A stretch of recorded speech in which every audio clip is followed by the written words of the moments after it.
नहमदुहु व नुसल्ली अला रसूलिहिल करीम अम्मा बाद फ़अऊज़ु बिल्लाहि मिनश शैतानिर रजीम बिस्मिल्लाहिर रहमानिर रहीम।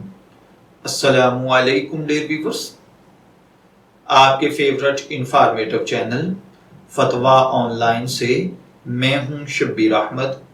हमारा आज का टॉपिक है करेंसी एक्सचेंज बिजनेस। ये एक सवाल है जो कि हमसे एक भाई ने पूछा है।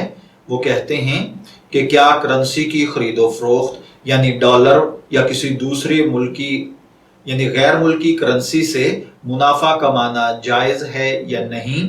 मोहम्मद मुबशर साहब पूछते हैं, मेरा सवाल करेंसी तब्दीली के बारे में है। मैं अपने पैसे अमेरिकन डॉलर में तब्दील करवाकर अपने पास रखना चाहता हूं और जब डॉलर की कीमत ज्यादा हो जाए तो रुपए तब्दील करवा के मैं इनको अगर दोबारा मार्केट में ले आऊं तो क्या ये मेरे लिए जायज है या नहीं।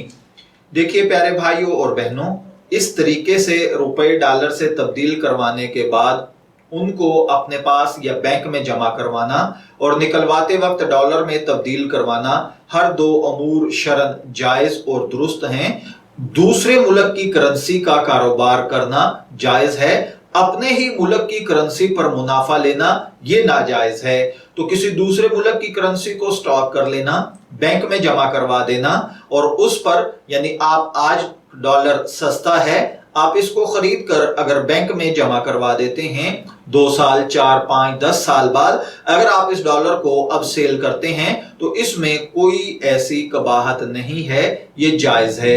मैं दुआ गो हूं कि अल्लाह ताला हमें इन बातों को समझकर इनके मुताबिक अमल करने की तौफीक अता फरमाए।